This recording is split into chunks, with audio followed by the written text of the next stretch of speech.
Doubles Pickleball Strategy 102, Smart Pickleball Volume 2, Power, the Use and Misuse of Power.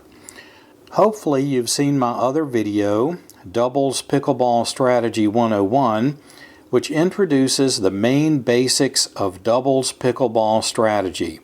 If not, I suggest watching the 101 video before proceeding to the more advanced concepts contained in this video. We've all heard that most rallies end not with spectacular winner shots, but rather with unforced errors, usually into the net. The main root cause of many of the unforced errors is the use of force exactly opposite of when it should be used. In other words, players hit hard when they should be hitting soft and vice versa. This is especially true of beginning and intermediate players. With unforced errors being by far the biggest category of errors, it makes sense to attack this issue as a top priority. As with golf, billiards, tennis, and many other sports, in pickleball, power and control are opposites. Hitting the ball harder reduces control and increases errors. Hitting the ball softer increases control and reduces errors. The overuse of power, the serve. Let's get specific. Unless you have extreme consistency with your serve, it makes no sense to use a fast serving speed.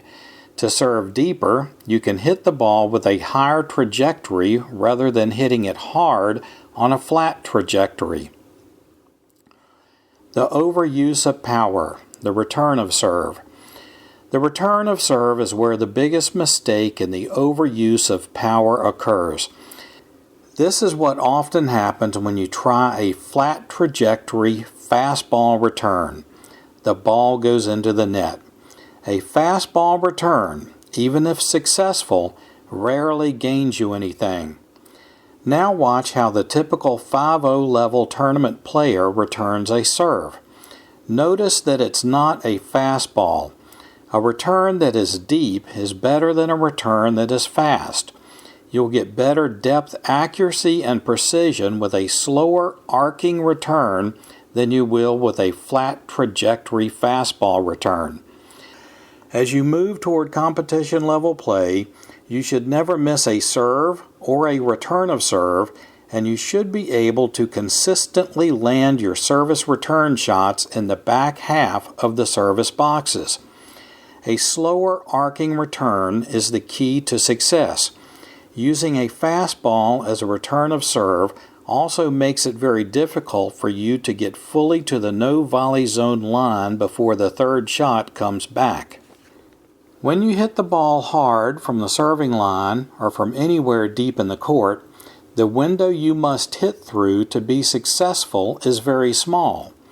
A little too low and you are in the net. A little too high and you are out of bounds. When you hit the ball softly, the window you must hit through becomes very wide and your chances of success increase dramatically. The overuse of power, hitting from deep against net players. Another big mistake in the use of power occurs when players who are deep in the court are facing two players at the net. The temptation is to blast through the net team. While this might work with a weak net team, the more typical result is a poorly controlled shot that goes out of bounds into the net or is redirected back at your feet. Anytime you are not at the net, you should be trying to get there. The best way to make progress toward the net when your opponents are already there is by following after slow shots. So, anytime you are deep in the court and your opponents are at the net, if you have to hit up on the ball, which is almost always, it's best to target the kitchen with a rather slow arcing drop shot. The general rule of thumb is that when you must hit up on the ball, hit softly. When you can hit down on the ball, as with a smash, you may hit hard. So from this region of the court, unless the ball is high, you should not be hitting fastballs to the team at the net. Instead, you should be hitting slow, arcing drop shots. A secret to the much-needed slow, arcing drop shot is to use low power and a trajectory that looks like this, rather than high power and a trajectory that looks like this. I usually use these placement patterns for drop shots as would typically be used for third shots. If I'm in the right side court and I have a forehand shot, I'll aim here. If I'm in the right side court and I have a backhand shot, I'll aim here or here. If I'm in the left side court and I have a forehand shot, I'll aim here. If I'm in the right side court and I have a backhand shot, I'll aim here. Notice I almost always aim for opponent backhands.